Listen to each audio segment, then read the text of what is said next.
Will 2023 be the season of the resurgence of BYU's tight ends? Well, the hope is that will be the case. We're also taking a look back at BYU and Coastal Carolina in 2020.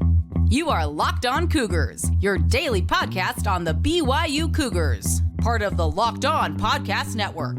Your team every day.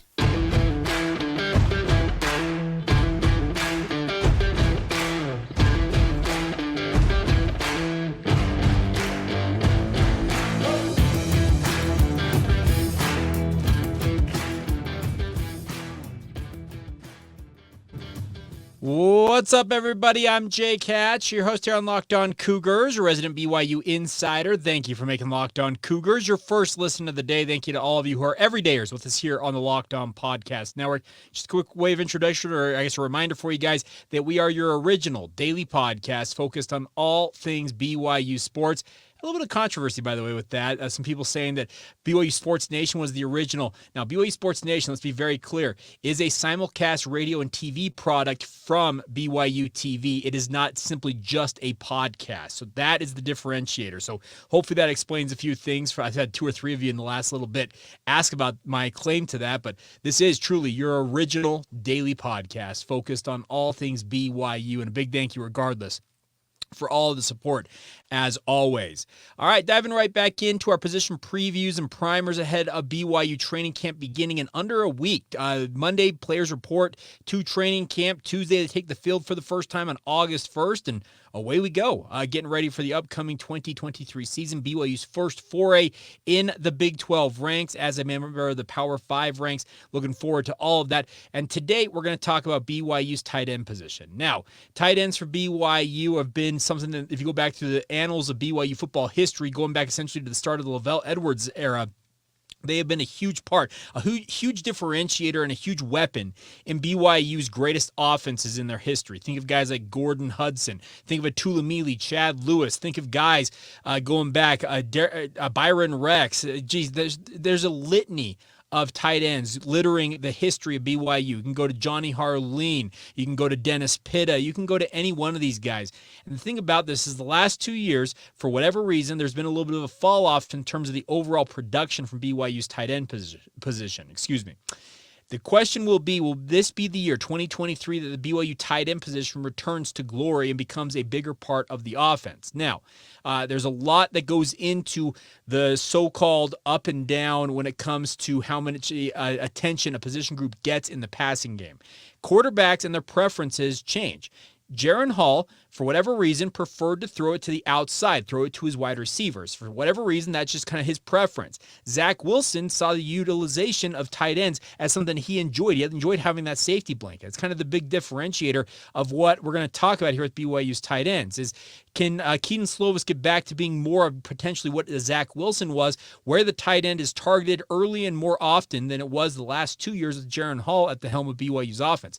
I'm not saying that Jaren Hall was the only reason the BYU's tight end struggled. Obviously, last year, we had a guy like Isaac Rex who was competing at probably, I'd say maybe 80% at the very most of his capacity as a football player. He had all kinds of pins, screws, and plates in his ankle that he suffered that horrific dislocated ankle injury at the tail end of the 2021 season against USC. He had to undergo multiple surgeries to correct all the damage in that ankle, and to his credit, he battled through it all and soldiered on last year, and despite not playing at top capacity, he still was second on BYU's roster in touchdown receptions. Now, overall receptions and yards for him were down from 2021, and also you go back to 2022 compared to what he was doing in 2020, etc.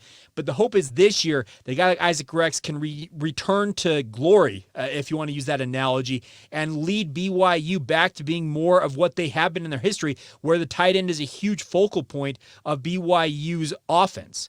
The thing about this is you have three really good wide receivers we've already talked about. If you go back to our wide receiver preview, you get a top three of Cody Epps, Keanu Hill, and Chase Roberts, none of which I feel like have necessarily proven that they are going to be, quote-unquote, the guy for BYU. So that could lend itself to more targets for a guy like Isaac Rex as BYU's tight end position. I love what Isaac Rex brings to the table, folks. 6'6", 255 pounds. He looks every bit the part of a future NFL tight end. Now, he's an older prospect, having served a mission for the Church of Jesus Christ of Latter-day Saints, who Who knows what his professional prospects are going to be? But there's no doubt in my mind that if Isaac Rex is given the requisite amount of looks and touches and whatever it else entails, he can go back to being more of what he was when he set that freshman record of 12 touchdown receptions in the 2020 season. That he can get back to playing more of that for BYU, I feel like, this season. And a guy like Keaton Slovis has highlighted guys like Isaac Rex in his media his media availabilities during the offseason, during spring camp and the like. So I think that he is going to look for those tight ends. The good news is, beyond Isaac Rex, there are other bodies at the tight end position that should lend themselves to being better complements for a guy like Isaac Rex. No longer is it just going to be number 83 and a whole bunch of nobodies, it feels like, in a way. The nice part is Mason Wake turned himself into a very viable tight end candidate despite starting his career as a fullback for BYU. He's listed still as a tight end on BYU's roster at 6'1", 260 pounds. But what BYU learned about Mason Wake was that they thought, okay, well, let's see what he can do as a tight end. He adapted to the regular tight end position versus playing H-back or fullback, so much so that BYU felt like, hey, we can put both these guys on the field together and let them compete. And it actually helped BYU's offense in run sets and the like. So the hope is that will continue this year. But that Mason Wake and Isaac Rex, by the way, the other thing about Isaac Rex, all that hardware, all those pins and, all the pins and the plates and the screws in his ankle, they've all been taken out. He moves so much more freely, and it seemed like he was just more comfortable during spring camp after having that offseason surgery. So the hope is after just a summer's worth of working out, going through player run practices and getting that time in, he should return to more of the form of what we've been used to seeing from him during his years early on in his BYU career. But like I said, there's other guys on the roster. Ethan Erickson is a guy that Aaron Roderick has crowed about time and time again and is really, really high on his potential. Erickson, 6'5", 240 pounds, is a prototypical body type for a tight end. The hope is that 2023 might see him kind of step into his zone and become the quote-unquote heir apparent for a guy like Isaac Rex, because I would assume that Isaac Rex is probably done after this season. I don't know that for certain, but he's got that opportunity to go to the pro ranks after this year. He could have left after last year, frankly, but he decided to return for one more season, it feels like, to make another run at it with BYU. But beyond that, you have other players, including the likes of Nason Coleman and Anthony Olson, Mata'ava Ta'ase, who just recently joined BYU as a transfer from Southern Utah.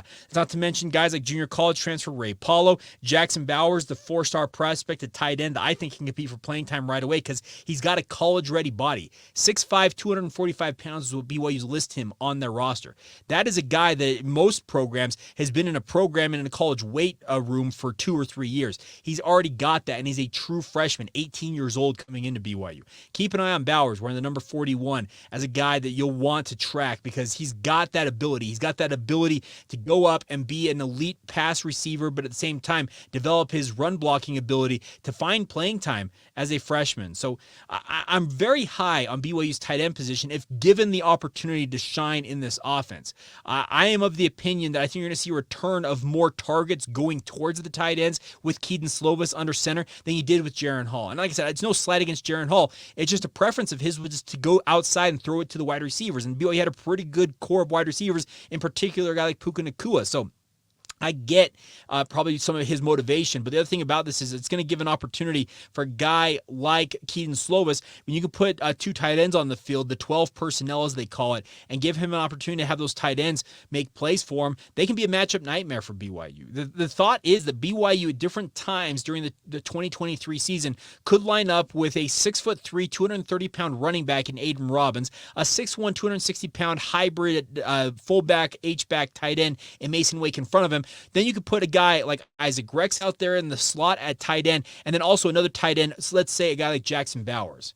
Those are some big bodies they're going to make a lot of matchup nightmares for opposing offenses to try and defend. Are you going to try and throw a safety at some of those guys? You're going to try and have a linebacker run with them? There are so many things that BYU can utilize with this tight end position if they truly will dig into it. And I've got a thought, I've just like a sneaking suspicion that 2023 will be the year that BYU's tight ends are great again. To use that phrase, you guys know what phrase I'm using. But nonetheless, it's a big opportunity opportunity for BYU's tight ends to go out and prove themselves in training camp. As I said, there are multiple bodies in this room. The nice part is there's versatility across the roster. As I said, Mason Wake can play fullback, H-back, or tight end. Mason Fakahua will probably play a similar role to him at 6'2", 240 pounds. He's got the same type of ability to contribute multiple facets, but that's nothing to say of a guy like Ray Paulo, who comes from the junior college ranks, having played both defensive end and tight end. By the way, he was a linebacker / safety before a mission, so he's grown into his frame at 6'3", 255 pounds.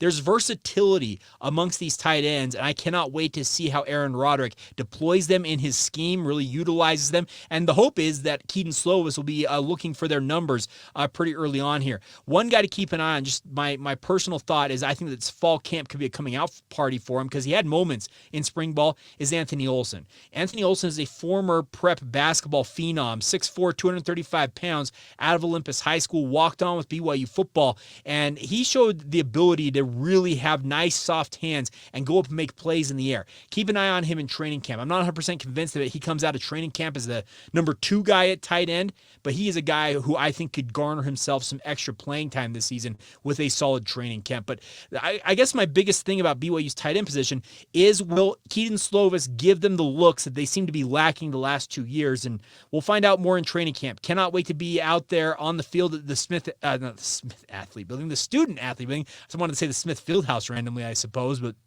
be out there at the SAB watching BYU football practice. And, of course, we'll have exclusive conversations and recaps for you guys right here every day on the podcast. So keep it with us right here on Locked On Cougars all training camp long. I know there's a number of you probably checking back in from your offseason hiatus, or some of you that tell me you listen during the year and then obviously you go away for the summer. But, hey, welcome back. And hopefully you guys will be along for the ride all season long. We'll have plenty of coverage for you guys as well. All right, coming up here in just a minute, we're going to flip over. We've been going through all 155 games in BYU's independent football run. We're going to talk about maybe the most famous one, potentially in their run of independence. A game scheduled on 3 days' notice. BYU making the trip to North Carolina to take on Coastal Carolina.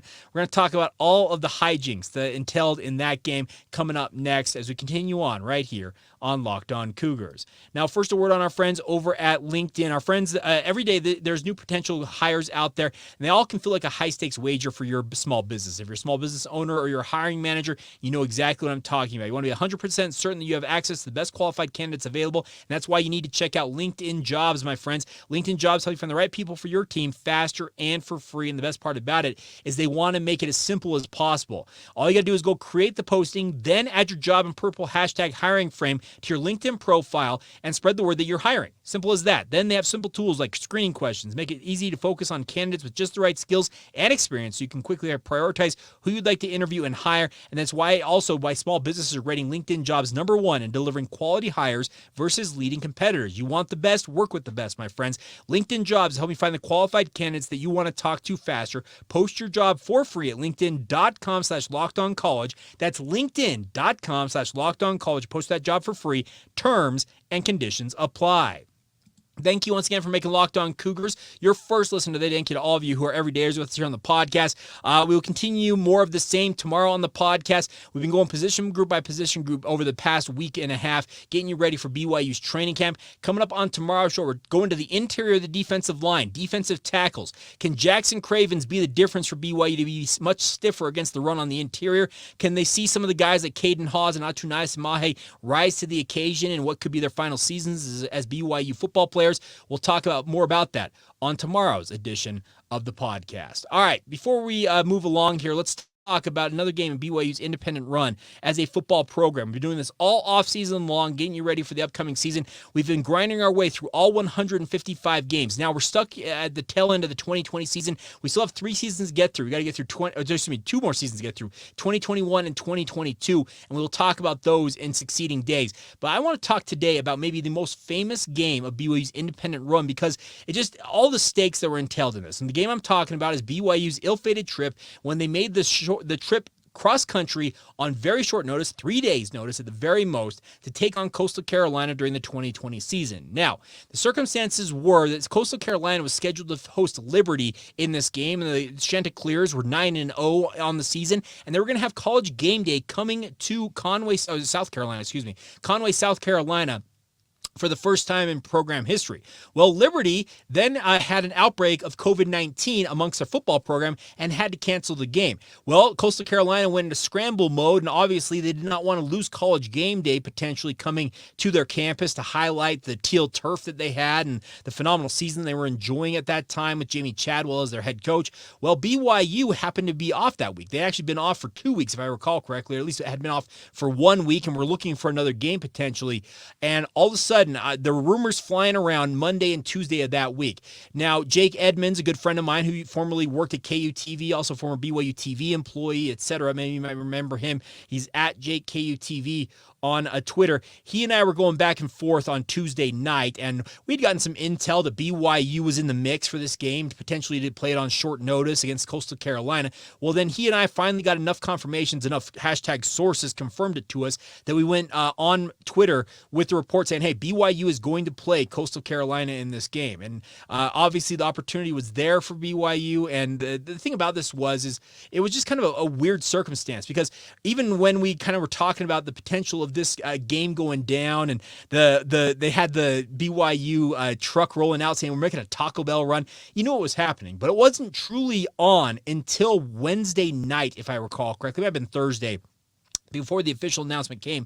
And then BYU practiced for like 2 days and then made the cross-country trip on a Friday to go to Conway, South Carolina to play this game. It was played on ESPN. Many of you might recall. College game day was there. Such a weird year. This game, if you recall, was played on December 5th. 2020. That season ran so late into the year just because of the COVID-19 pandemic. It's just so crazy to me to think back on this. But BYU came out, and honestly, I think they were expecting Coastal Carolina to be a little more of a pushover than they actually were. BYU struggled in this game. There's no doubt about it. The Cougars were 13th in the country.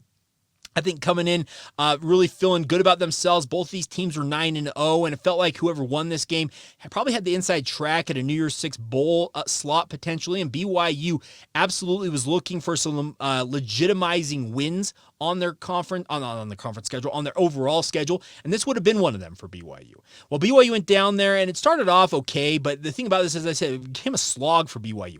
They struggled on defense to contain that hybrid option that BYU was running at that time, and Coastal Carolina, their offensive and defensive lines were feisty. There was that center that made life miserable for Kairos Tonga in the middle. He was like all of 5'8", if I recall correctly, but BYU just never really kind of found a footing. But late in this game, BYU led this game 14-13 at halftime. Many of you might recall that incident right before halftime. Zach Wilson throws an interception, and then two Coastal Carolina players just absolutely maul him, cheap shot him. It was ugly. There's no reason that should have been allowed, but for whatever reason, the referees were like, yeah, okay, what? I was like, are you kidding me? That was a cheap shot. Regardless, BYU in the second half found themselves in a slog. Now, going in to the fourth quarter, it was a 17-16 ball game for Coastal Carolina. Coastal Carolina then punches in a touchdown to go up 22-17, and then it felt like, okay, last gasp here for BYU. Zach Wilson starts to engineer something. And I remember many of you will recall this drive exactly where you're at.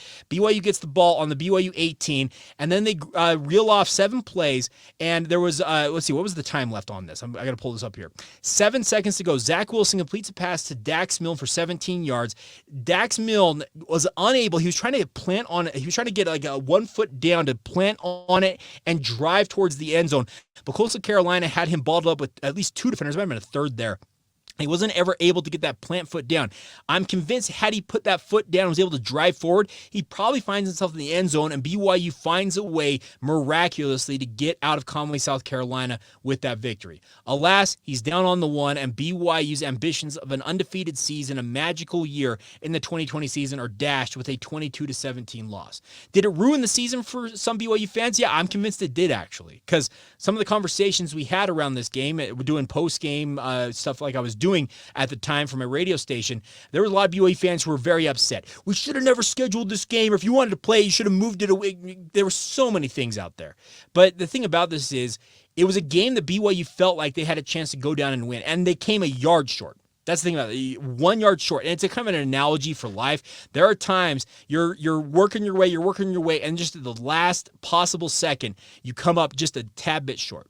It happens, and it happened in this game. And was it highly disappointing? Absolutely, because in many ways, it probably did cost BYU a chance at a New Year's Six bowl game. Now, BYU had been ranked in the top 10 going in to what was a bye week following that game against Northern Alabama, but after the I keep saying the BCS rankings, the college football playoff rankings, or the pseudo-BCS rankings, whatever you want to call them, came out. BYU actually slid down to 13th in the rankings going into this game against Coastal Carolina, and had they won it, they probably boost themselves right back up into the top 10, and at that point, all bets are off with regards to BYU and the potential bowl destination. But after this loss, as was customary with BYU in their independent run, you lose one game, and the sad part was you go from what was potentially a New Year's Six bowl game and a massive payday and a huge platform to play on and the like, and suddenly you're playing in the Roof Claim Boca Raton Bowl. And nothing against the Roof Claim Boca Raton Bowl. We'll talk about it. I actually made the trip down to that bowl game, and we'll talk a little bit about my experience. Trust me, it was a wild one. We'll talk more about that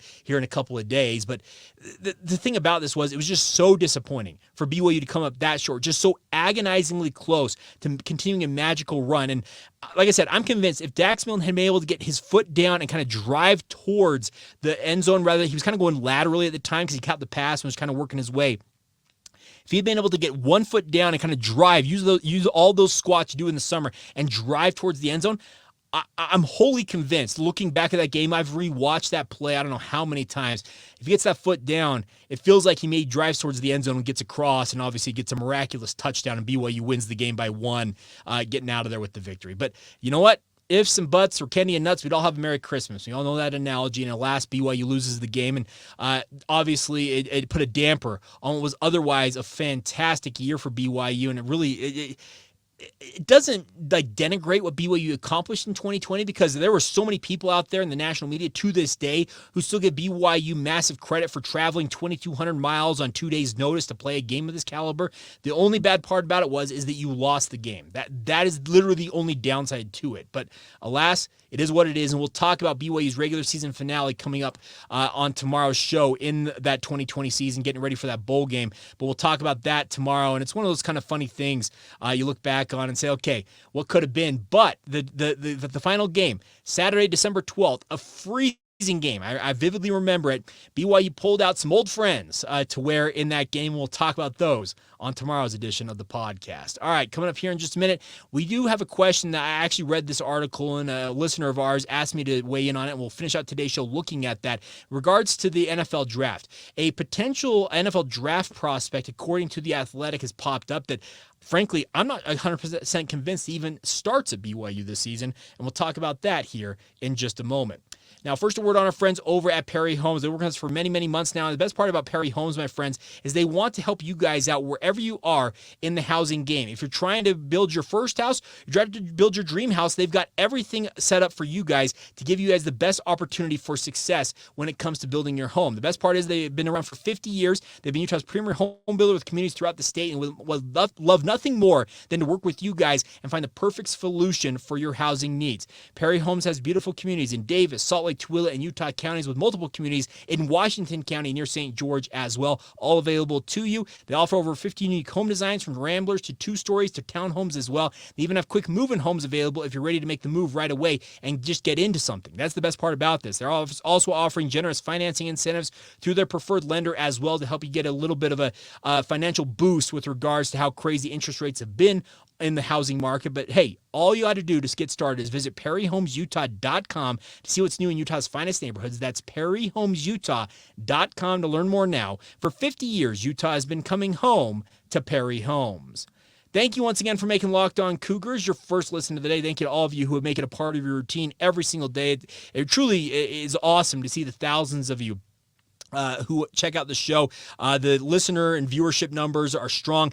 Please continue to rate, review, like the show. It's simple on YouTube. You just got to click that thumbs up button. That thumbs up button is worth its weight in gold, because the algorithm sees it and starts sharing with other BYU fans and helps us build this community and this audience. So thank you for your support in this. And by the way, one other thing real quick.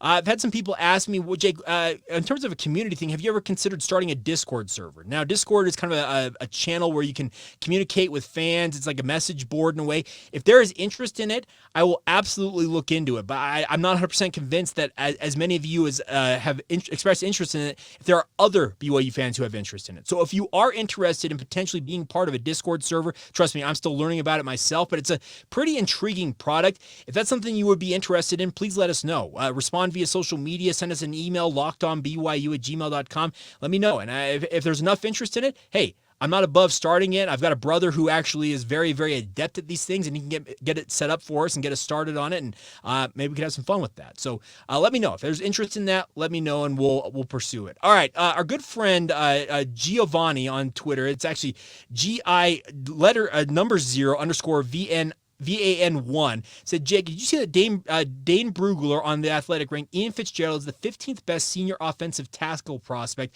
Love to hear your take on it during your next episode. And it's a great question, Giovanni, because I did read this. I read all these. Dane Brugler is actually one of my favorite NFL draft analysts working for The Athletic. I think he does a fantastic job. He's very thorough in his evaluations of players. He's actually down on one guy and higher on another guy at BYU in this offensive tackle prospect, and one of them is Ian Fitzgerald. He does list Ian Fitzgerald as the 15th best top 20 senior offensive tackle.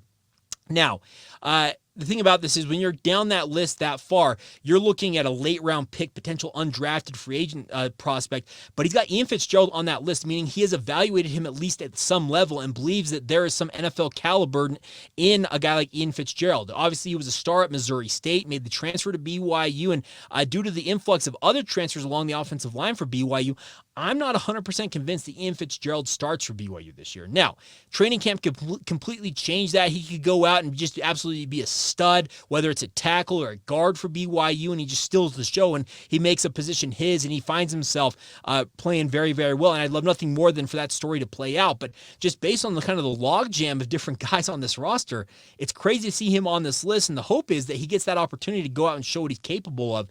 It's interesting to me because you see this and you say, okay, what is Dane Brugler seeing that I'm not seeing? Now, the player he's down on is Kingsley Suamataia. We've seen Kingsley listed as maybe the second, third, fourth best offensive tackle in this class.